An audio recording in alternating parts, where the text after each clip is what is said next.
York City, a fascinating winter wonderland. Our main character will soon realize that winter activities has been cancelled due to the pandemic. Let's check up on him. Oh look, it's snowing, fam. You know what that means? Snowboarding time, fam. With a snap of my fingers, I can immediately put my coat on.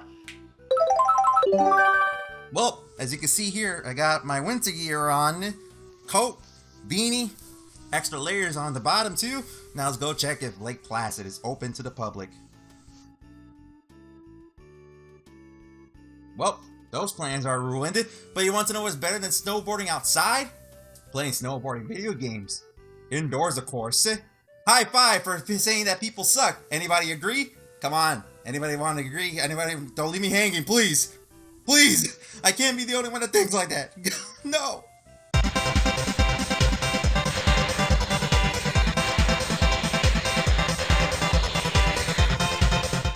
Snowboard Kids is a game for the Nintendo 64 made by a company named Rakuten, which sounds a lot like the combination of two words you see in Urban Dictionary. Let me search that up. Rack is the slang for cocaine and dim is the acronym for doing your mom? That doesn't make sense. Thankfully, they have changed their name down the line to Rakuten, which sounds a lot better to pronounce in both English and Japanese. Besides Snowboard Kids, they have made many Bomberman Land games later in their lives and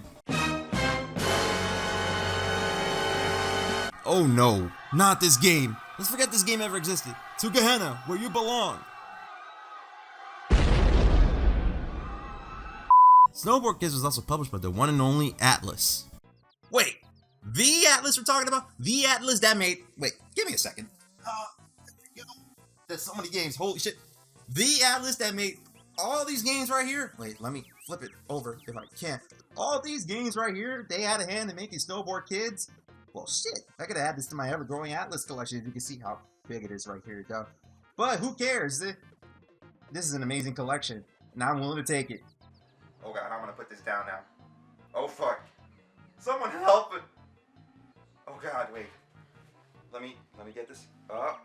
There we go. Balance, balance. Balance is the key. There we and booyah! Let's go.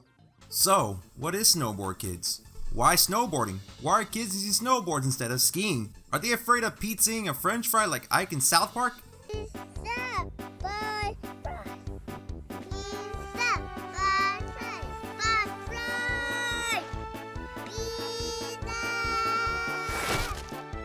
Hell if I know the answer. This is a video game. Just take the carts away from Mario Kart and put the characters on snowboards, pump some awesome tricks and flips, a currency system that is relevant to the race, and you got yourself Snowboard Kids for the Nintendo 64. Let the intro do the talking for me. Snowboard Kids! Thanks, game. Really appreciate it. One thing that you give the game credit for is trying to change up the racing formula just a bit. This ain't the first time the N64 got a snowboarding game. That title belongs to 1080 Snowboarding, which is a good game, but Snowboard Kids does things that differentiate it from its predecessor. For all we know, it could have influenced the SSX series, but that's just me talking out of my ass. Booting up the game, you are treated to picking a character first before heading to the menu. Not a normal way to start, but sure, let's roll with it. You get to choose between 5 characters, 6 if you fulfill certain requirements, each having their own strengths and weaknesses. These characters include Slash, the balanced character out of everyone, the equivalent to playing Mario in Mario Kart, the usual troublemaker in town. Jam, yeah, I know, weird name, but his specialty is cornering and laying down tricks. He is the character that is too smart for his own good, enough to lead him into trouble. Next is Nancy, the token nice girl of the group who, like Jam, has great cornering and tricks but is terrible in the speed department. She is often the source of contention for Jam for the title of Master Trickster. Linda, the spoiled brat of the group who is the daughter to a father who owns a big corporation. Balanced in cornering and tricks but has elite speed. She is also 11 years old. Wait, did I read that right? She don't look 11, fam, compared to the rest of the cast who are 10 years old. I'm keeping a close eye on my phone just in case if I need to call the FBI. I'm watching you, game. Age aside, the last starting character of the game is Tommy. He is a pushover to Slash's antics. Consequently, people think he is mischievous, but he is just a quiet kid who likes to eat hamburgers. He has elite speed, but he is supporting the rest of the other snowboarding peripherals. I would go into the secret character, but I will talk about it later when the time comes. For first time players of SBK, there's luckily a tutorial mode for this game which gives you pointers on how to control the characters. Your character automatically moves, so no need to hold the A button to accelerate. You move your character left and right, and you move around tight corners by holding diagonally downwards depending on the direction you want to move. You can technically call this your boost, but without the boost benefits. Holding the A button puts you into fetal position, crouch position. Gotta get that correctly. Upon releasing the button, the character jumps. This is used to pull off tricks as mentioned before when jumping off ramps and using the control stick to execute tricks. This game is not your normal racer where you loop around the course for a certain number of laps. This is snowboarding. In order to get speed without the use of an engine, you must let physics take the wheel. And by physics I mean going downhill and let gravity do his job.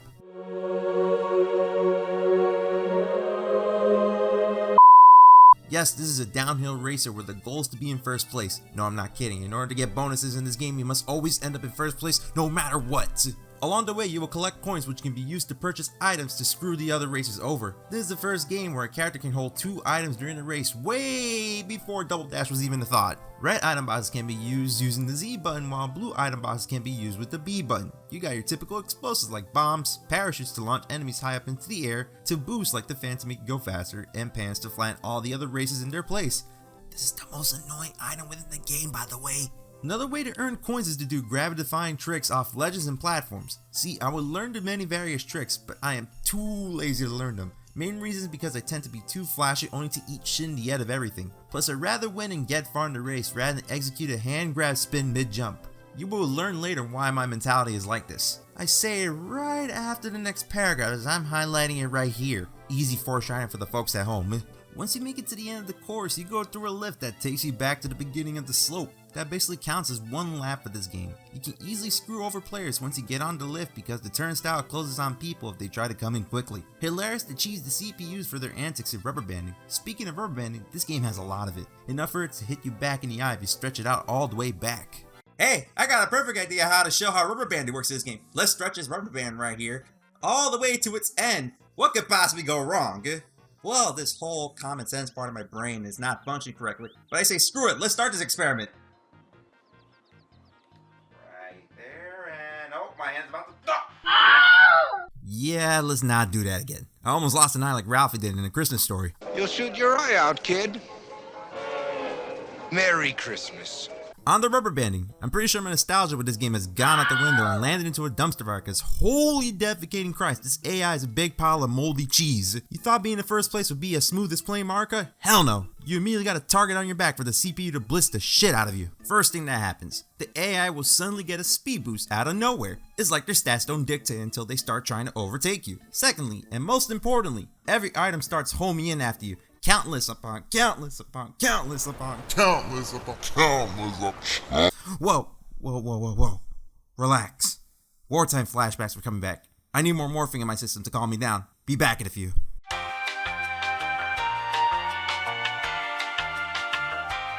This seriously hampers my experience playing the game. It's like you need to get the invisibility item just to even get to first place in one piece. Freeze you in one place, ghosts harassing you, parachutes holding you to one place, and those fucking pans. If you roll a bad item, then you're pretty much SOL, and I hate it. It fucking blows. This might trigger some SBK fans, but the rubber band is much worse than Mario Kart. I'm sorry to say this. It's just that bad. Okay, rant is over now. We can finally go back to a regularly scheduled program. Let's just move along now. Let's just move along. The game starts you off with 6 courses ranging from your typical mountain slopes, a grassland, and an amusement park. Yes, you heard that right, a damn amusement park for that extra bit of chaos into your gaming life. To get the first unlockable stage, you must place first in the first 6 courses. Voila, Quicksand Valley, which is one, if not, the biggest and hardest course in the game. So many twists and turns that can screw you over, and depending on the direction you take, you are only driving towards your own doom. Just burn this level at the stake and hope to the flying spaghetti monster you get first place. If you do manage to get first place, you unlock Silver Mountain, another snowy mountain theme area. The shtick at this place is that it's a long course with low visibility due to fogging, which looks intentional if you ask someone, but trust me, it's not. Citation needed of course, but who needs citation when people use Wikipedia as a source without looking at the bottom of the page? MLA and APA can kiss my ass. Besides the long jumps, this area is not that special. If you place first in it, you unlock Wano. Oh, sorry. I was reading too much One Piece while making this video. I'll just scrub that off to the side so that no one sees that I'm a weeb. There we go. Like it never existed. What I meant to say was Ninjalint, which is themed around Japanese culture. This course is the equivalent to Baby Park in Mario Kart Double Dash, which includes the chaos but less characters on screen. Kind of a missed opportunity because who doesn't love a bit of chaos in their games? Funny enough, this course has a high number of laps, like Baby Park with both being 9 laps. Now if you notice in this course you are racing against an unknown character. That character is Shinobi, and he's a pain in the ass to beat. But don't worry friends, I suffer so you don't have to. Once you beat Shinobi, you unlock him as a playable character. Now if I said that Slash was balanced, then I take that back, because Shinobi is the most balanced character in this game by just a half a star. Unlike our characters who use boards to, snowboard, Shinobi uses scrolls and kunais to help him board on the snow. Ugh, I should really stop with these lame ass puns. God. Speaking of the boards, you can buy new boards with the coins you earn in the race. Upgrading helps give you an edge in races depending on which one you use. One is for speed at the cost of control and vice versa. They got the balance boards too, which is what I usually stick with. Then again, that's what probably screws me over in a lot of these races with how cheesy these characters can be. So in short, yes, it is recommended to upgrade your boards. There are also mini games in this which you can couch co-op with friends, but here's the sad part. I don't have any friends that want to play this game in the first place. They rather be raiding in Final Fantasy 14 or ghost busting. Shameless plug by the way. Card at the top right if you want to check out my new series Phasmophobia. Hey, it's pretty entertaining if you ask me. Visually, the game is colorful with a wide variety of backdrops and personality put into our characters. For an N64 game, this was marvelous to say the very least when the console was dreaded with fog and horrible pop-ins. Gotta pay the power hog in some sort of way to get the smooth experience, you know what I'm saying? Hey, I heard you like to run your game smooth with no hiccups. Well, you gotta pay up in terms of fidelity, my friend.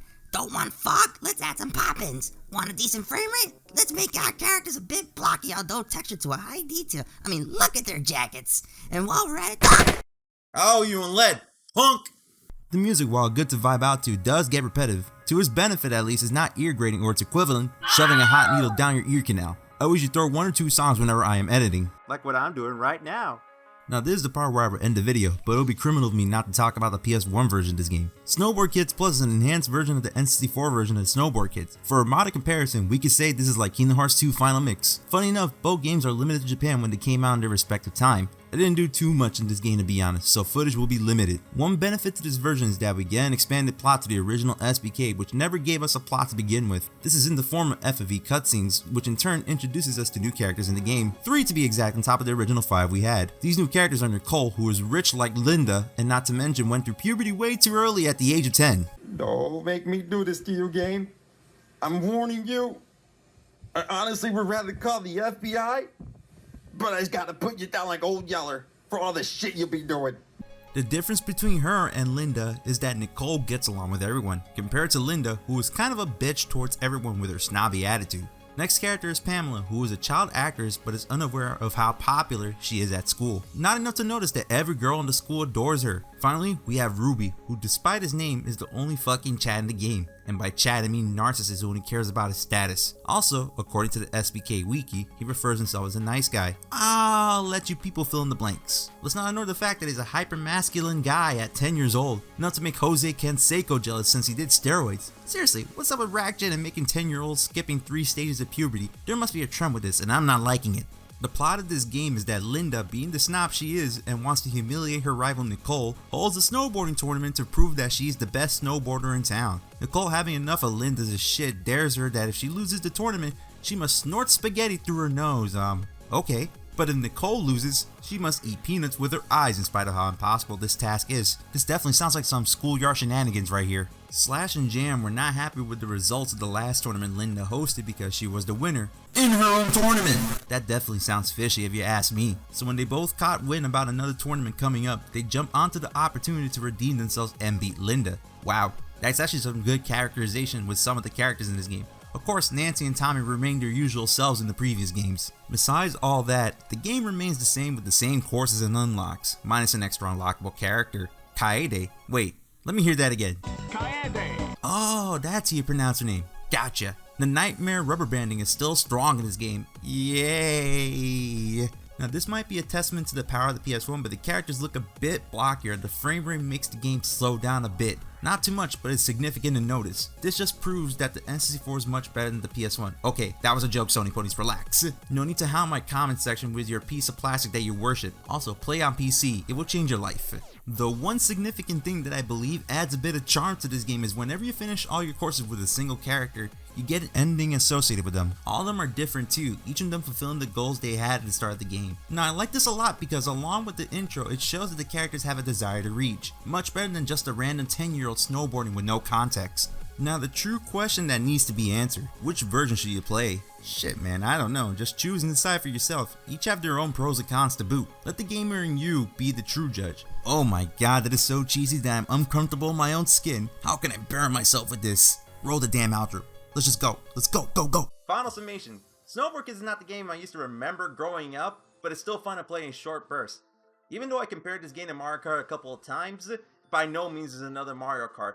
For all I care, this game does the things a lot differently than what Mario Kart does. Even to the rubber banding, even though I hate mentioning it multiple times, but it's like beating a dead horse, but you get the point. The game is a bit on the expensive side with the loose copy I found around for $45 at GameStop, but even then that's only limited to where you live at. So eBay will have to do, but even then the lowest price I found there was around $64. So you know what that means. Use the big E. I can't even do the E right now. But anyways, use the big E, my fellow degenerates. So with that being said, Snowboard Kids gets a flying pan out of 10. It feels good to be back on the grind again. Holy shit, it has been a while since I made a video. But damn, it feels good to be back, and it's good to see everybody too. Well, with that being said, see you guys in the next video. I hope you guys take care and stay safe out there.